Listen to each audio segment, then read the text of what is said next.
DJ PK, it's time for Hot Takes or Toast. Time for the question du jour. Since the playoff committee chairman said BYU didn't look good against Texas Tech, how much would it help if the Cougars run up the score in the last two games? Just speak English.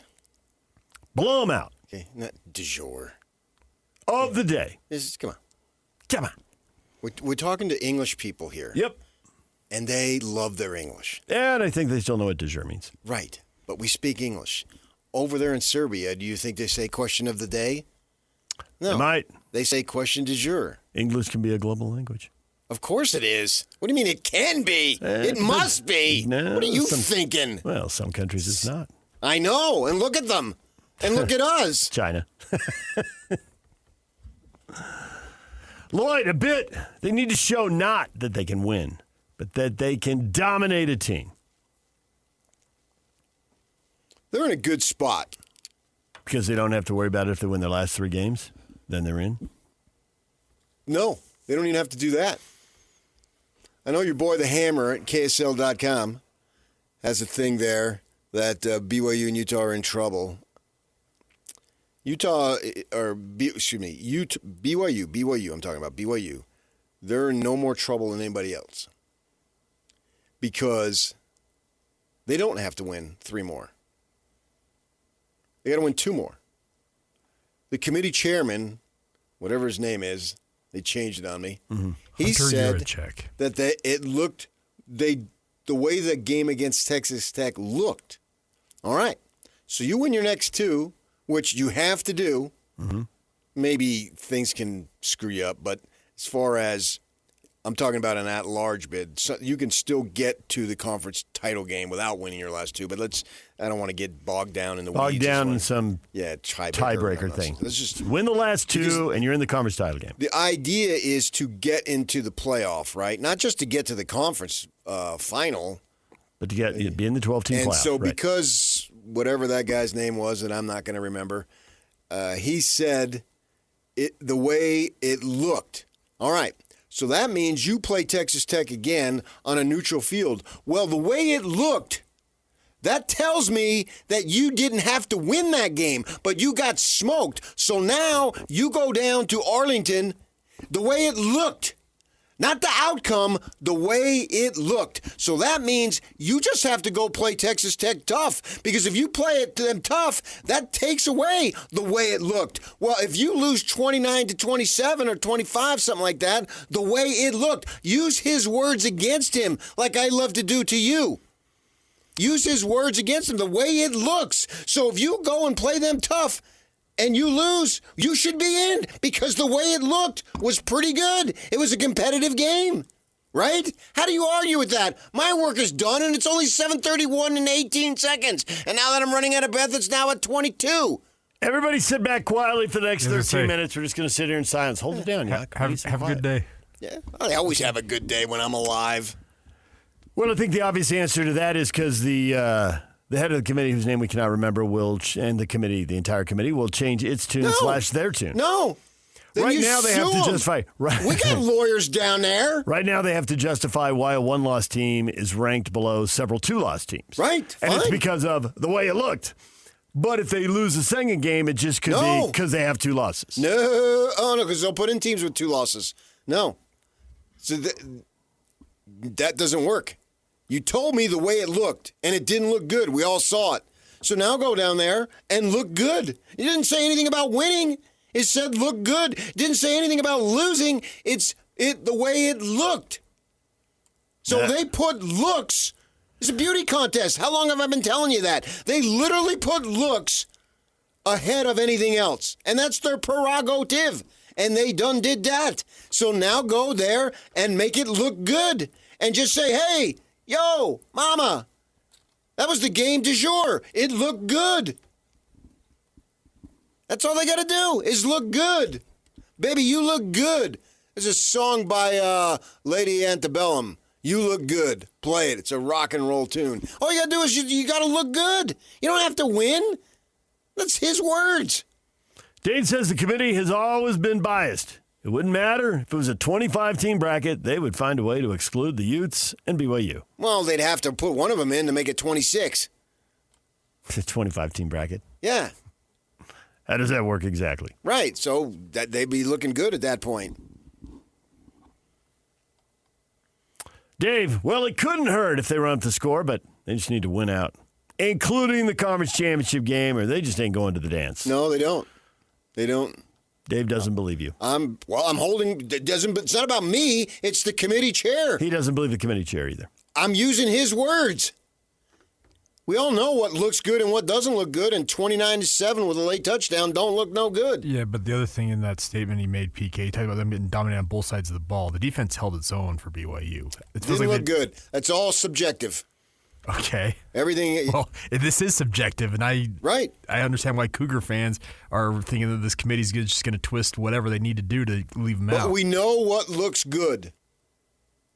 We can see a game and know Texas Tech lost to ASU, but it looked good. It was a decent loss, right? They're not being penalized because it looked good. Jason doesn't think it'll look good next time. If they play Texas Tech in the conference title game and they get blown out, then what's going to happen? Well, that doesn't look good. They're out. Nah, That's exactly what I'm talking about. Yes. So all the standard, the committee has established the standard, look good. Two words, look good. That's it. That's the standard that they have established. And we've got it on audio, video, and every other form of O. Aaron, the committee will just come up with another excuse to keep them out. No, it won't. It's a rigged game. They only give breaks to SEC and Big Ten teams. We'll go to the top if that's the case. The top? Yeah. And who is the top? Can't Who's wait. ever at the top? The committee chair. €100 check? Okay. Yeah. We're going to use his words. Look good. It didn't look good. So go ahead and look good. And you're sitting there at 11-2? That looks good. Chris says if BYU had Notre Dame's schedule and a record, there's no way they'd be in the top 10. In college football, it isn't about your record or your schedule. It's about the name on the front of the jersey. Yeah, in Indiana and SMU, they're just legendary programs in college football. Stop with that attitude. Then don't pay attention then. Mark says the blowouts are minimal help. It's not the Big 12's party. If they're in the Big 10 or the SEC, all is forgiven. It's all a show. It's not real. Sure, to an extent, but that defeatist attitude just doesn't do me good. What's the point? Why would you pay attention? Why would you be committed to something that you know is rigged? And all these people who complain about the NBA refereeing, and then turn it off and go into something else if it's rigged. Well, if it's wrestling, which I don't pay a lick of attention to, then why bother? No. BYU can earn their way in. I want them to roll these. If they go into Cincinnati and roll them. Eye-opener? Exactly. And you may say, see, you're old school. You may think, oh, come on, dude. Dude. That's when you know he's all upset. He called me dude like 3 times yesterday. Dude. Each time while he was laughing. Like, oh, that's uncool. Come on. You freaking hypocrite. And here, I'm doing the look because we're trying to drive people to look. So I got to, this is what it is, people. You can watch this streaming. Yeah. KSL Sports YouTube account. Yeah, I'm so glad you can finally say those letters in unison. You have no idea what I went through for 4+ years. A little bit of an idea. Jeez. So, look good and blow out Cincinnati, blow out Central Florida. Yeah. And if you do think it's rigged and I don't know if it's rigged. Rigged is too strong. But if you want to go biased, slanted, that type of stuff, okay, fine. So then you need to open eyes. And the way to do it is to go back to Cincinnati and beat them 47-12. And the same thing to UCF. David, no, style points don't mean much. But then obviously they do. So yes, blow them out. David thinks there's a little bias. Himself? Well, I think he's being sarcastic. Oh, okay. I think he didn't buy. He's heard style points don't matter at times. Okay, gotcha. All right. That's what I assume he's going for. All right, makes sense. But obviously they do because of the look comment, right? Yes. So yeah, blow them out. And he says, so yes, exclamation point, blow them out, exclamation point. If they should, he's also acknowledging the conflict here. I'm not sure he thinks that blowing them out will pay off. Well, but you'd better do it anyway. We're not sure of anything. I already know that. When you're involving a committee, you're never sure. You don't know. So here, go ahead and do that if you have that opportunity. And if it comes down to it, tell Satterfield at the end, hey, I'm sorry, man, but this system, it's the system. What do you want from me? And if this situation were reverse, and Cincinnati was needed to do it, then do it. That's the way it is. That doesn't mean you run trick plays and whatnot. We're not saying that. But you can leave your starters in, push the ball down the field. Yeah. Keep finding Chase Roberts or whoever 15, 20 yards down the field and see if they can break it. I mean, if you got 52 points and you're inside the 10 and the clock will run out, kneel down. Yeah. What's the difference between 52 and 59? You've already done your work. Yeah. This is the system that they've created. BYU didn't create it. But if it's 28-10 in the same situation, go get the touchdown and make it 35. Especially in November, when we have a clearer picture of how things could play out, right? Mm-hmm. As opposed to September, when there's a million things that can happen. And so with that in mind, I don't see how they could be that upset. Or, if you have your backup in there, give them an opportunity, maybe not throw deep, but do this. And every program says, no, that's not who we are. Well, bull crap. You're supposed to say that. Kyle said that on Monday. That's not who we are. But if it's the difference between getting in the playoff and not getting into the playoff. I mean, you scored 50 points 2 of your last 3 games. What is running up the score? What is defined now? That has become more vague and blurry as time has gone on, and especially here in November. And then do it, and then go play Texas Tech close. You beat Texas Tech, obviously there's no issue. But then what happens to Tech? They got 2 losses. They blow out Texas Tech, and they don't get in. Ooh, that'd be something. Tumbling from 5 or wherever they are when that rolls around. Hector dude, or whatever his name is, he comes out and says, well, Texas Tech didn't look good.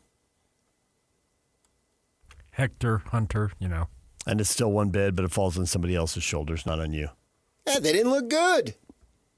What would they do then? Oh, my gosh. Cody Campbell's head would burst. All that cash.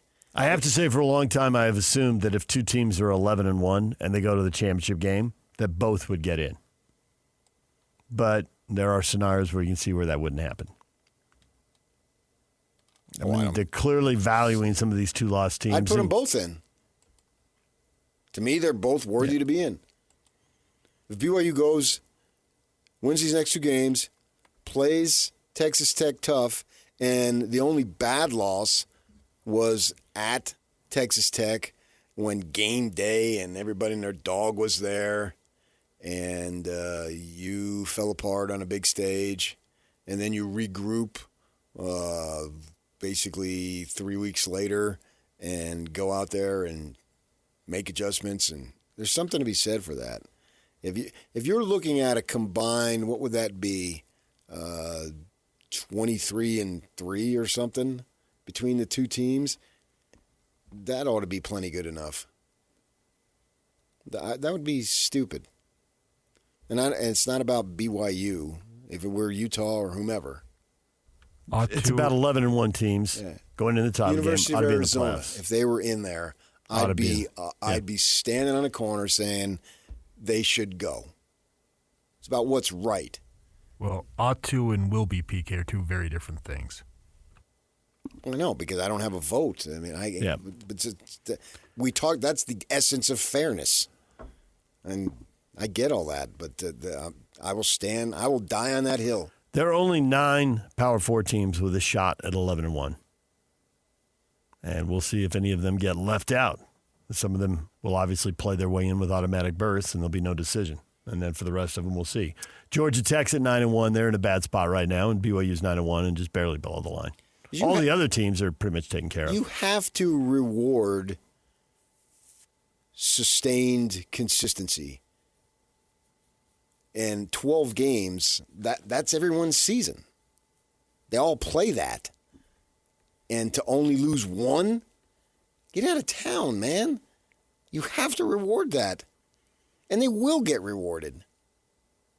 If they go to Texas or play Texas Tech and it's a close game deep into the fourth quarter, they're in.